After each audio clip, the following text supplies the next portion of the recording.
Assalamualaikum warahmatullahi wabarakatuh. Salam sejahtera, salam sehat untuk kita semua. Semoga juga teman-teman dalam keadaan baik-baik saja. Tetap semangat menjalani aktivitas setiap hari.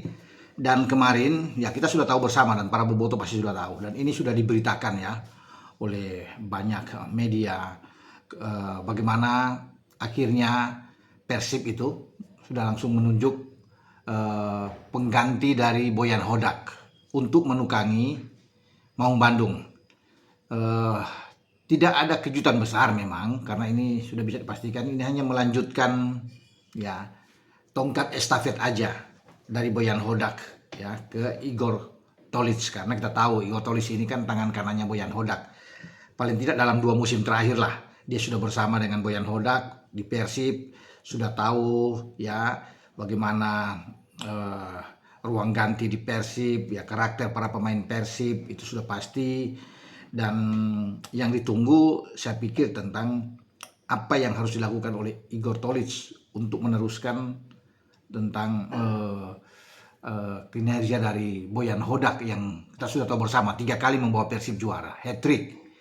Ya, memang tidak jauh-jauh Boyan Hodak. Ya, dia tetap bersama dengan Persib, tetap ada kerjasama dengan manajemen ya, sebagai penasihat teknik tentunya dia tetap akan ikut ya bersama dengan Persib, tetapi keseharian itu ada di Igor Tolic ya.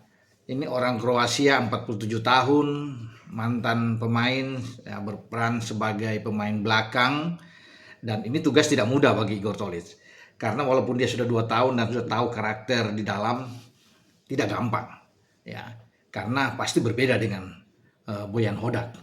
Itu yang akan saya bicarakan di sini, bahwa apakah dia mampu untuk bisa memegang kendali tuh ruang ganti dari Persib ya, ketegasan yang ada di Boyan Hodak, karisma seorang Boyan Hodak, wibawa seorang Boyan Hodak ini kan tetap harus diikuti oleh Igor Tolic. Nah ini pasti akan berbeda tentunya cara-cara pendekatan bagaimana dilakukan oleh Boyan Hodak sejauh ini, dan tantangan besar ada di depan bagi Igor Tolic.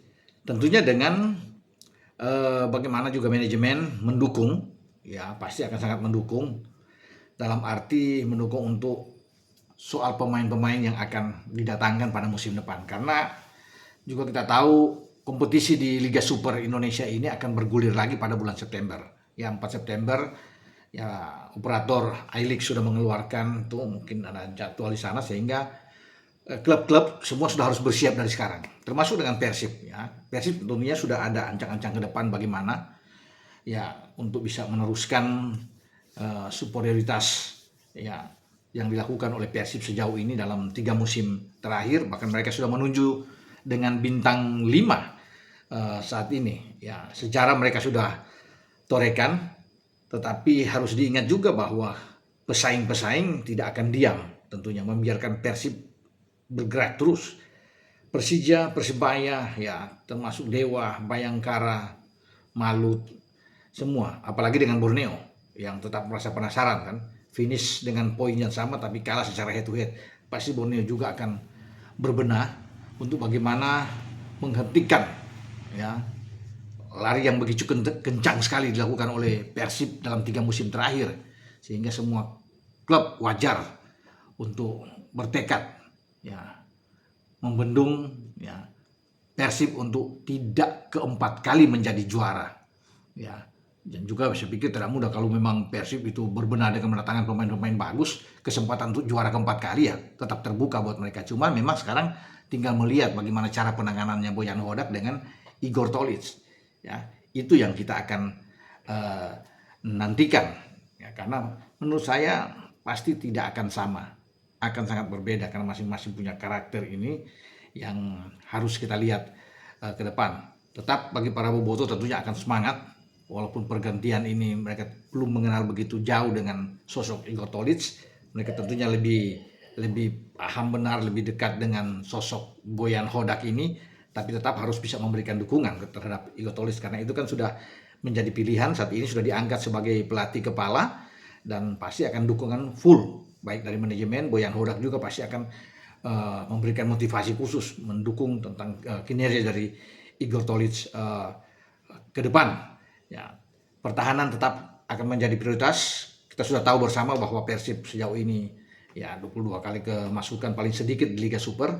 Tinggal bagaimana untuk di lini serang untuk lebih dipertajam lagi.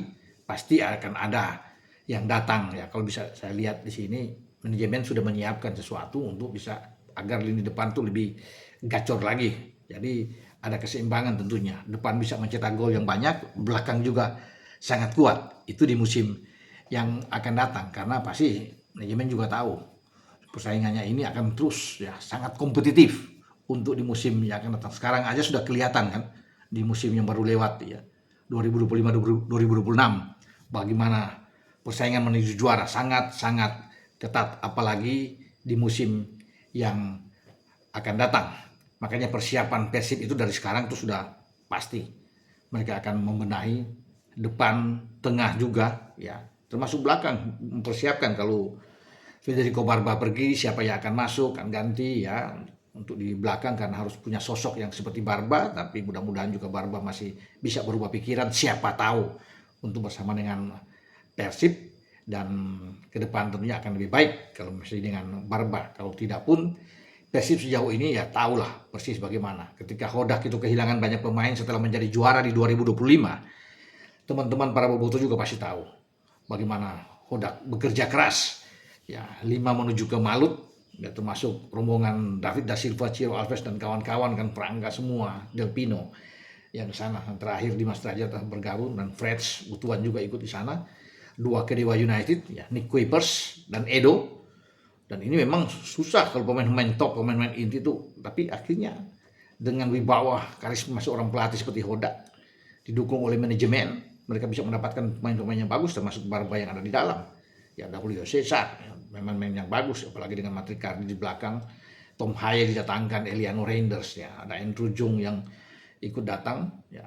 Dan akhirnya mereka mampu untuk bisa bersaing dan bahkan bisa mempertahankan gelar juara dari back to back menjadi hat trick ya. Memang sekali lagi tidak mudah ketika banyak pemain-pemain bagus, pemain-pemain kunci hilang dan harus membangun tim ini. Makanya di awal-awal kan kelihatan sekali Persib itu agak susah memang untuk penyesuaian ini, adaptasi yang ada ya, sehingga kalah ya di pekan kedua untuk lawan Persijap, kemudian ditahan oleh PSIM, kalah lawan Persita Tangerang. Karena kita tahu juga ya Persib ya dalam 34 pertandingan 3 kali kalah ya, 1 kali kalah lawan Malut pada bulan Desember dan menjadi kekalahan terakhir.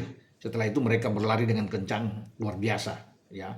Itu bagi Persib yang tidak kalah ya sepanjang 2026 untuk bisa mereka mengunci gelar juara. Nah, makanya sekarang bagi Igor Tolić ya tentunya kita harus bisa terus memberikan dukungan penuh dan bisa meneruskan ini dengan tetap termotivasi apa yang dilakukan oleh Boyan Hodak untuk diteruskan. Makanya saya bilang ini tidak mudah bagi Igor Tolić. Tidak gampang ketika 3 kali juara dan dia harus bisa meneruskan ini. Ya tentunya pasti akan ada beban kuat bagi dia. Tinggal kita menunggu. Tapi kalau manajemen dukung dengan sangat kuat, saya yakin bahwa dia mampu untuk bisa membawa Persib ini bisa bertahan di atas dan bisa saja menjadi juara untuk keempat kali. Tinggal tentunya lihat siapa-siapa yang akan didatangkan, pemain-pemain seperti apa yang dengan kualitas yang ada tentunya, dan pasti sudah dipikirkan secara matang. Oke, sampai di sini dengan saya berbicara soal bagaimana Igor Tolić datang, Hodak pergi, tapi tetap dia masih memantau, masih akan bersama dengan Persib Bandung. Dengan saya Bung Ropan, wassalam, ciao.